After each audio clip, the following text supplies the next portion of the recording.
I don't really know how to do a proper intro to this type of thing. I just want to get to the point. My cousin Peter wasn't returning my aunt's phone calls and the texts for 2 days straight. So she went to his house, used a spare key to get inside after Peter didn't come to the door. What she told the officers and my mom was that she found all of his things untouched. His car was still parked in the driveway, none of his things were taken, and there were no signs of a break-in. Basically, it was like he vanished into thin air. The only out-of-place thing that was found was Pete's phone laying face down in the hallway upstairs. Authorities searched his phone, but all they found was a bunch of missed voicemails and texts from friends and relatives begging him to answer. The phone was returned to my aunt, and with her too distraught to notice, I took the phone. I knew it was wrong. But I was 6 at the time, and I barely understood what had happened to my cousin anyway. I just saw a free phone and took my opportunity to take it and download some games and watch YouTube. After a while of using the phone for dumb kid stuff, I got a notification from the Notes app telling me to pick up where I left off. I hadn't used the Notes app since getting my hands on the phone, so I was curious as to what my cousin had been writing before he lost his phone. I didn't understand the weight of my findings at the time, but I've recently heard of an internet phenomenon known as the backrooms, and it brought back memories of what Pete had described in his final set of notes. I've since grown up and moved out of my old family house, but I managed to find the old phone and get it charged up again. It took an awkward text to my aunt asking what the password to Peter's old phone was, but I managed to unlock the phone and reread my cousin's last few messages before he... Well, you'll know what I mean after I share them with you. But why I'm posting this here of all places? Well, for starters, the messages sound like some sick prank, so the authorities and my relatives wouldn't believe me even if I showed them the messages. It also might have caused my aunt unwanted grief over something that happened so long ago, which leads to my final reason. It's just been too much time. The case has been closed and my aunt has finally recovered all that she can. But even if I can't tell anyone my findings, I can still make sure Pete's last messages to the world don't go unseen. I can't help but feel some guilt for not telling anyone what I found, so I might as well just be doing this to clear my conscience. But I've been on about this too long. Just let me show you what I found. July 3rd, 2003. I've tried telling my friends about the door, but they just don't believe me. It doesn't help that the door always disappears whenever I try to show them. It doesn't appear in pictures either, and after a quick examination of my house from the outside, there doesn't seem to be a room behind the door, and it's just not possible. I want to see what's behind it. I really do. I just get this feeling of dread when I go to open it. Maybe I just need some sleep. July 4th, 2003. Note, this was written past midnight, so it's counted as a new day. I can't sleep. Every time I do, I have the same dream. It starts off fine, normal actually. I'm downstairs watching something on TV. I can't remember what. But for some reason, I can't help but feel like I'm being watched from my staircase, but I can't turn to look. Eventually, the power goes out and I can move. I go upstairs to get a flashlight from my room and the door is wide open. It's so dark that I can't see what's on the other side. But I can feel whatever it is calling me. My legs start to carry me towards the door and I wake up. I'm so fucking tired. July 6th, 2003. I can't. I just can't. I want to cover the door, but I'm scared to get close to it.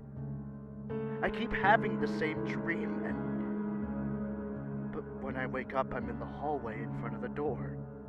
One time I woke up with my hand moving towards the handle. I told my mom about it, but I couldn't show her any pictures. I'm scared. July 9th, 2003.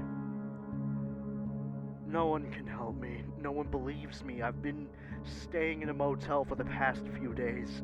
I can't be in the same house as that door, but I see it in my dreams.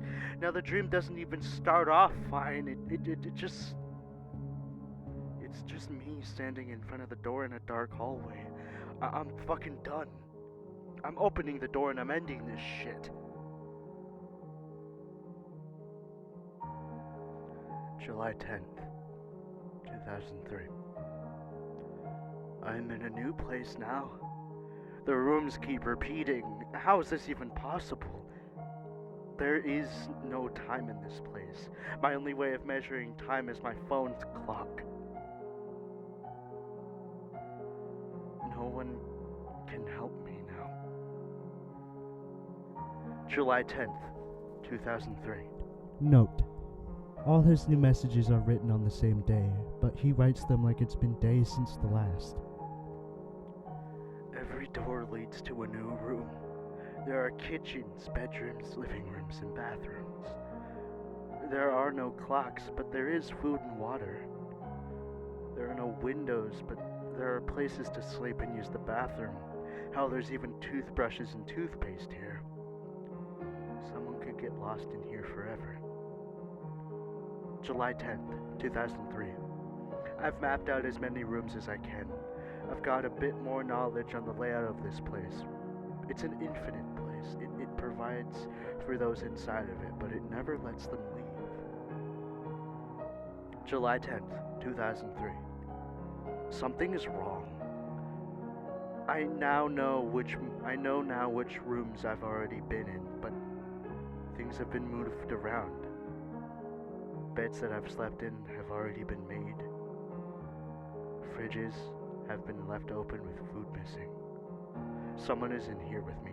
I need to find them. July 10th, 2003.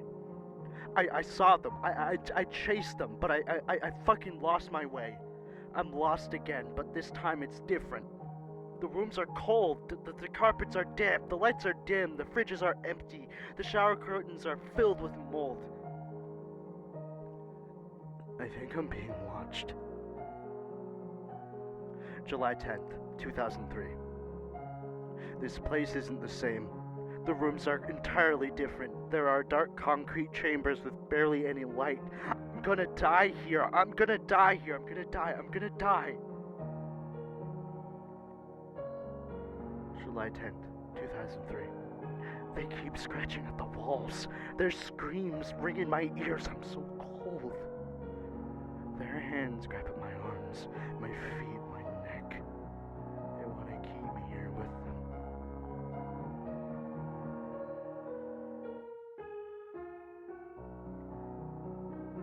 July 10th, 2003. Something has changed. They seem more desperate to keep me here. They tell me to turn back, that I'm going to get hurt, but I think I'm getting close to the end. God help me. July 10th, 2003. I found my way back to the door. Not the one from my house, but the one from my dream. And I know what's on the other side. It's horrifying. Their bodies. Oh my God, their bodies. They all writhe in agony. Their cries for mercy echo into the void. They yell as if anyone can hear them, and on top of his throne of mangled flesh and bone, there he sits. The one who's been calling me back to the door. I can barely even describe him.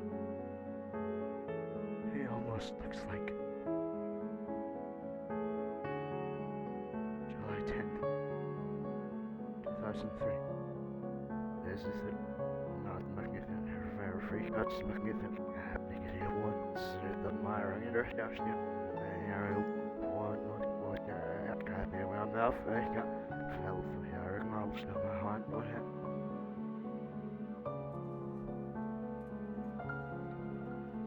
I don't even know what to think. I don't remember the messages sounding like that. I don't even